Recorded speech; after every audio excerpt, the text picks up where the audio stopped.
بسم اللہ والحمد للہ والصلاة والسلام علی رسول اللہ۔ محرم الحرام اسلامی تقویم ہجری کیلنڈر کا پہلا مہینہ ہے، اور وہ 4 مہینے جو حرمت والے ہیں ان میں سے یہ ایک ہے، اور اس مہینے کی 10 تاریخ کو یوم عاشوراء کہتے ہیں۔ کائنات کی ابتدا سے لے کر انتہا تک یہ دن محترم ہے۔ قیامت بھی 10 محرم جمعہ کے دن قائم ہوگی روایات کے مطابق۔ اسلامی مہینے کی محرم کی 10 تاریخ اور آخری مہینہ ذی الحجہ کی 10 تاریخ، یہ دونوں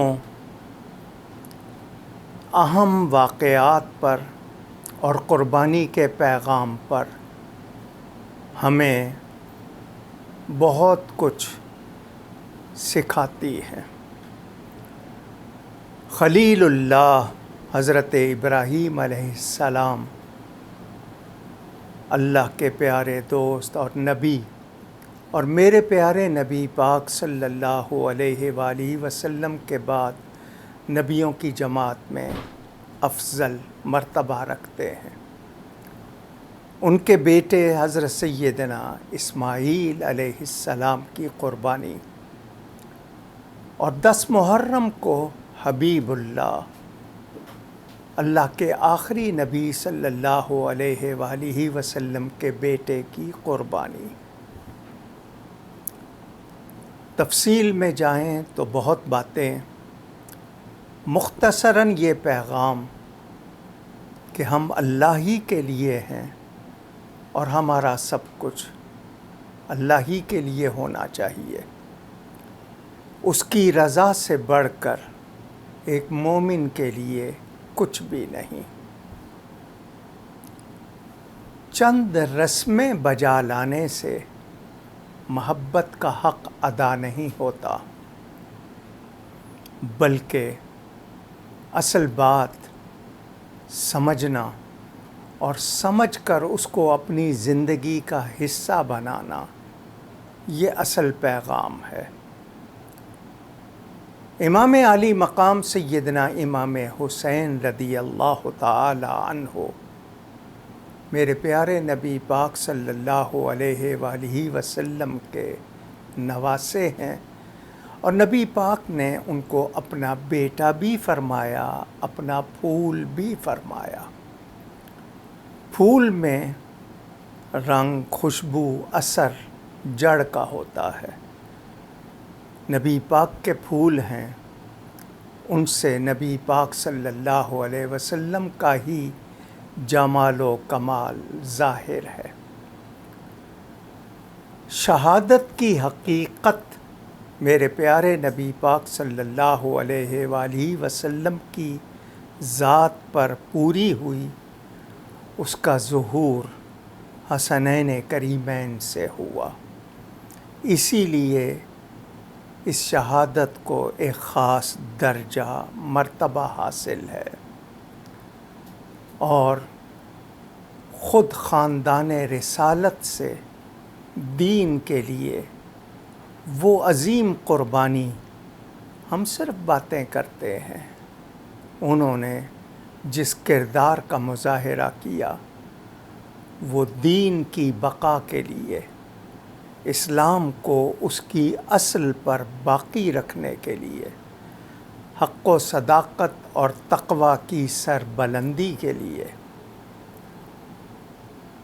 یاد رہے وہ لوگ جو آج موضوع بحث بنا کر کربلا کو یا حسنین کریمین رضی اللہ عنہما کی ذات کو اپنی گفتگو کا موضوع بنا کر نامناسب باتیں کرتے ہیں، انہی کے لیے کہا گیا یہ شہادت گہے الفت میں قدم رکھنا ہے، لوگ آسان سمجھتے ہیں مسلمان ہونا۔ امام پاک کو سلام کیجئے، وہ اسلام اور ملت اسلامیہ کے محسن ہیں۔ تخت و تاج کے لیے دنیا کے لیے ایسی قربانی نہیں دی جاتی، اور ان کے لیے تو دنیا کوئی چیز ہی نہیں تھی۔ انہیں ان کے نانا جان نے جنت کے نوجوانوں کا سردار بنا دیا۔ ان کے لیے جو عزت اور مرتبت ہے، وہی ان کی محبت ہمارے ایمان کا سرمایہ ہے۔ یہ کہنا کہ کربلا اقتدار کی جنگ تھی، یہ امام پاک کی شدید گستاخی ہے، بے ادبی ہے۔ امام پاک نے اقتدار کے لیے نہیں، دین کے لیے قربانی دی۔ علامہ اقبال نے بڑا اچھا کہا، پرکار ایک آلہ ہے جیومیٹری کا، اس سے دائرہ بناتے ہیں، اس کی نوک اپنے مرکز سے ہل جائے تو دائرہ صحیح نہیں رہتا۔ علامہ اقبال کہتے ہیں اگر امام پاک کربلا میں اپنے مرکز اپنے موقف سے ہل جاتے، دین کا دائرہ درست نہ رہتا۔ انہوں نے دین کو سربلند کیا، حق و صداقت کے لیے قربانی دی۔ ہم سب ان کی بارگاہ میں سلام پیش کرتے ہیں، محبت کا، عقیدت کا سلام پیش کرتے ہیں۔ اسوہ شبیری رہتی دنیا تک قابل تقلید رہے گا۔ حق کے لیے، صداقت کے لیے، جرأت کا، عزیمت کا پیغام امام پاک دے گئے۔ اللہ کرے کہ ہم ان کی پیروی کریں اور اپنے آپ کو سچ کا علم بردار بنائیں، دین کے لیے قربانی دیں۔ اللہ تعالی ہمیں اس کی توفیق عطا فرمائے۔ والد صاحب قبلہ رحمۃ اللہ علیہ 10 دن میں توحید و رسالت، مسئلہ خلافت، خلفائے راشدین اور ترتیب سے مولائے کائنات حضرت علی ایک دن، سیدہ پاک ایک دن، امام حسن ایک دن اور 2 دن واقعہ کربلا، پوری تفصیل سے امامین کی زندگی، ان کی پیدائش سے لے کر ان کے فضائل، ان کے بارے میں جو روایات ہیں وہ پوری بیان کی جاتی ہیں۔ اب کوئی چینل پہ اگر آ کے کسی پہ کوئی نہیں کر رہا تو وہ اس کا مسئلہ ہے۔ ہم تو ان لوگوں کے ذکر کو اپنے لیے سعادت سمجھتے ہیں، ان کا نام لینا ہمارے لیے برکت ہے، اور ان کی محبت ہمارے ایمان کا سرمایہ ہے۔ میں اس موقع پر، یوم عاشور پر، تمام مسلمانوں سے یہی کہوں گا کہ عاشورے کا دن کائنات کی ابتدا سے انتہا تک محترم۔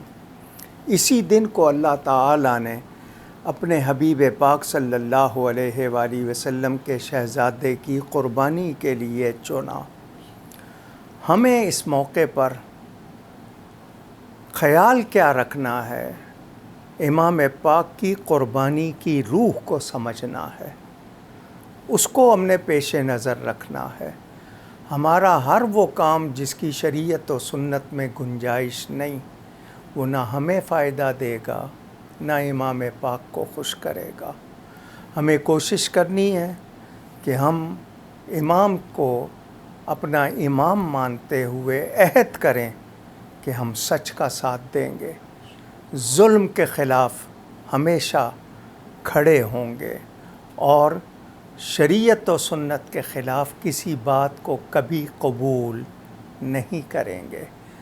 ہمیں امام پاک یہ بھی پیغام دے گئے کہ آخری وقت بھی سجدے کو اہمیت دی، نماز کی پابندی ہمیں سیکھنی ہوگی، اپنے اخلاق اور کردار کو سنوارنا ہوگا، اور امام پاک کی بارگاہ میں ہدیہ عقیدت پیش کرتے ہوئے ان کی سیرت کو، ان کے اسوہ حسنہ کو اپنانے کا عہد کرنا ہوگا۔ اللہ تعالی ہم سب کو اس کی توفیق عطا فرمائے۔ اعوذ باللہ من الشیطان اللعین الرجیم، بسم اللہ الرحمن الرحیم، الحمد للہ رب العالمین، والصلاة والسلام علی اشرف الانبیاء والمرسلین واہل بیتہ الطیبین الطاہرین۔ قال امام حسین علیہ السلام، مثلی لا یبایع مثلہ۔ امام حسین علیہ السلام کا یہ تاریخی جملہ جو قیامت تک کے ظالموں کے لیے ہے کہ مجھ جیسا یزید جیسی کی بیعت نہیں کرے گا۔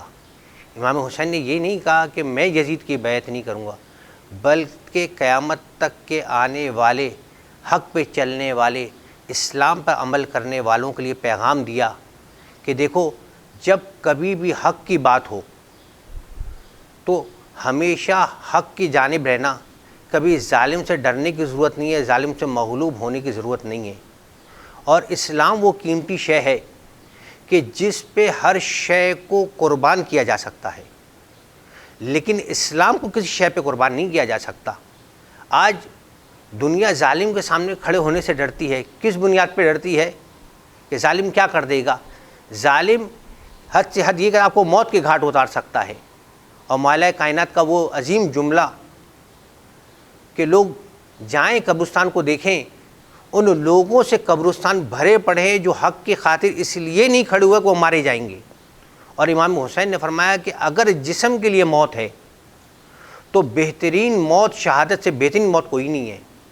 اور امام حسین کا یہی پیغام تھا کہ جب اسلام کی باری آئے گی، جب اسلام کے دفاع کی باری آئے گی، نہ اپنی زندگی کو دیکھا جائے گا، نہ اپنی اولاد کی زندگی کو دیکھا جائے گا، نہ مال و اموال کو دیکھا جائے گا، یہاں تک کہ اگر عورت کے گھر کے عورتوں کے پردوں کو قربان بھی کرنا پڑے وہ بھی قربان کیا جا سکتا ہے۔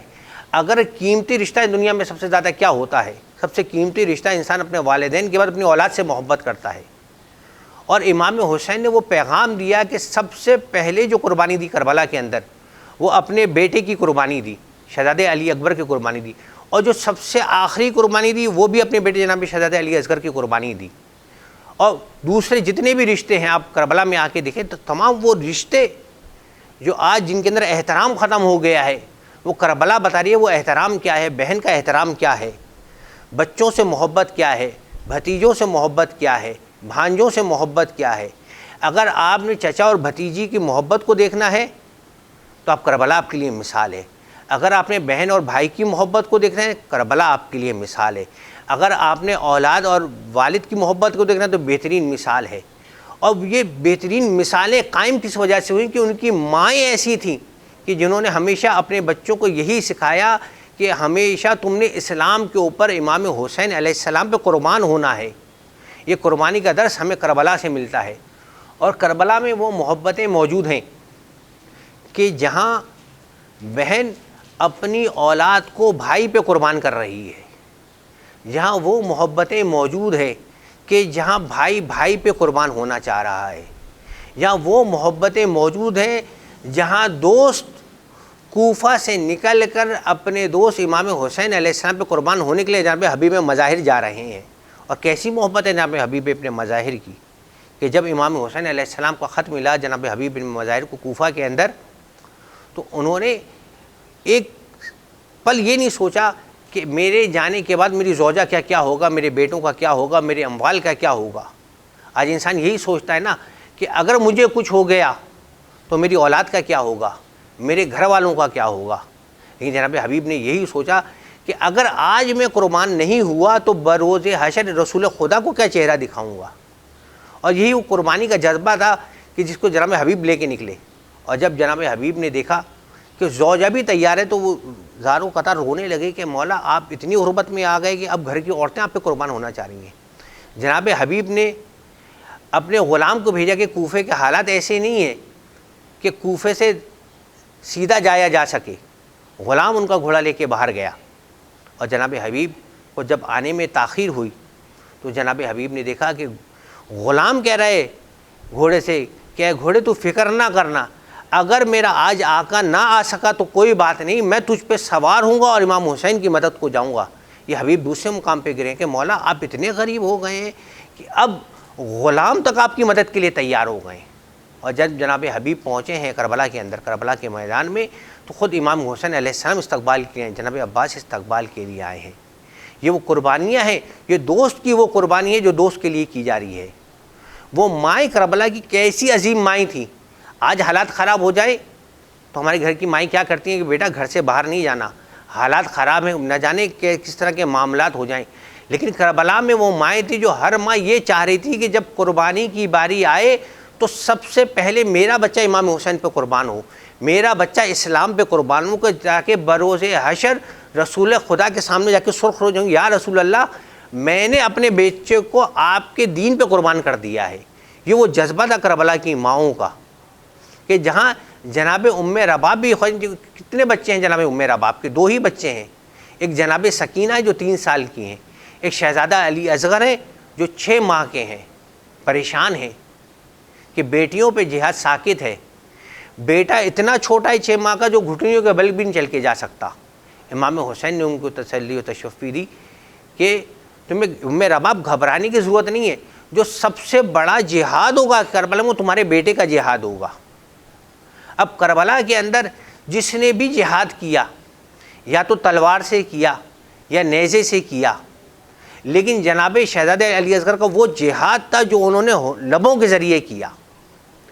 جب تیر چلتا ہے، تلوار چلتی ہے تو جسم سے خون نکلتا ہے، لیکن جب جناب علی اصغر نے اپنی سوکھی زبان اپنے ہونٹوں پہ پھیرائی ہے تو لشکر یزید منہ موڑ کے رونے لگا، کہ کہیں ان کو ڈر ہونے لگا اس کو عمر ابن سعد کو، کہیں ایسا نہ ہو کہ انقلاب آ جائے۔ لشکر کہہ رہا تھا کہ جو بڑے آئے تھے وہ تو ہم سے مقابلہ کر دیں، اس 6 ماہ کے بچے کا قصور کیا ہے جس کو ہم پانی نہیں دے رہے۔ اس وقت عمر ابن سعد نے کہا اے حرملہ اقتال کلام الحسین، حسین کے کلام کو قطع کر دے۔ اس وقت وہ 6 ماہ کے بچے نے وہ تیر برداشت کیا جس کے لیے عربوں نے قسم کھائی ہوئی تھی، وہ شعبہ تیر جو جنگلی گھوڑوں کو مارنے کے لیے استعمال ہوتا تھا، وہ اس 6 ماہ کے بچے کے لیے استعمال ہوا۔ اور اس 6 ماہ کا بچہ اتنا چھوٹا بچہ تھا جس کے لیے تاریخ کہتی ہے اس بچے کو یہ بھی نہیں معلوم تھا تیر کھا کے ہنسا جاتا ہے یا رویا جاتا ہے، اس نے مسکرا کے وہ تیر اپنی طرف لیا۔ یہ وہ قربانیاں ہیں کربلا کی جو ہمیشہ یاد کر کے رکھنے والی بھی ہیں، اور فقط یہ کوئی تاریخی نہیں ہے، یہ اتفاقی کوئی چیز نہیں ہے، کربلا کوئی اتفاقاً ہو گئی، ایک باقاعدہ طور پہ کربلا کو تیار کیا گیا تھا۔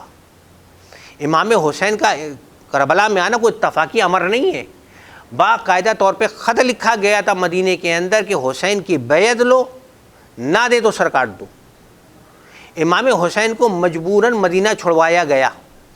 امام حسین وہاں آئے، مکے آئے، 6 ماہ کا امام حسین کا مکے میں قیام ہے۔ اور جب امام حسین علیہ السلام کو پتہ لگا کہ حاجیوں کے روپ کے اندر ان کے قاتل آ رہے ہیں، تو نے کہا حرمت کعبہ یہ ہے کہ میرا خون یہاں نہ بہے، کیونکہ اگر کعبے کے اندر میں شہید ہو جاؤں گا میرا قاتل چھپ جائے گا۔ امام حسین نے وہ طریقہ استعمال کیا کہ قاتل کو قیامت تک کے لیے بے نقاب کر دیا۔ دنیا کہتے ہیں کہ یہ لشکر یزید امام حسین کو کربلا لے کر آتا ہے، میں کہتا ہوں امام حسین کو کربلا نہیں لائے تھے، امام حسین اس لشکر کو لے کے کربلا آ گئے تھے بیابان میں تاکہ میرا کوئی قاتل چھپ نہ سکے۔ اور امام حسین نے وہ عظیم و شان قربانی دی ہے کہ جس کے بعد کسی میں ہمت نہیں ہوئی۔ وہ یزید جو بیعت کا طلبگار تھا امام حسین سے، لیکن جب انہی کا بیٹا سید سجاد دربار شام میں گیا ہے، یزید میں اتنی ہمت نہیں تھی کہ جو مطالبہ بیعت امام حسین سے کیا ہے وہ جناب سید سجاد سے کر لے۔ کیوں؟ اس لیے جانتا تھا کہ حسین ہی کا بیٹا ہے، اگر میں نے دوبارہ بیعت کا مطالبہ کیا تو ایک اور کربلا یہ تیار کر لے گا، لیکن میری بیعت نہیں کرے گا۔ اور یہی کربلا کا پیغام ہے کہ جب کبھی بھی ظلم آ جائے، ستم ہو جائے، کچھ بھی ہو جائے، لیکن اسلام سے ایک رتی برابر بھی ایک قدم پیچھے نہیں ہونا چاہیے۔ یہ ہمارے لیے پیغام ہے اور یہی ہماری فلاح و بہبود کا ذریعہ ہے۔ یہی قیامت کے اندر ہمارے لیے زیادہ راہ بنے گی کہ اللہ کے رسول کے سامنے جب پیش ہوں گے تو ہم یہ کہہ سکیں گے یا رسول اللہ، ہم نے دنیا کی ہر صحبت ہر مصیبت برداشت کری، لیکن ہم نے اسلام کے اوپر کوئی کمپرومائز نہیں کیا، ہم نے کسی ظالم کے ہاتھ پہ کبھی بیعت نہیں کری، کسی ظالم کے آگے کبھی جھکے نہیں ہیں، اور ہم ہر شے قربان کرنے کے لیے تیار ہیں، لیکن یا رسول اللہ آپ کا دیا ہوا جو دین ہے ہم سے ایک قدم اس سے پیچھے ہٹنے کو تیار نہیں ہے۔ وآخر دعوانا الحمد للہ رب العالمین۔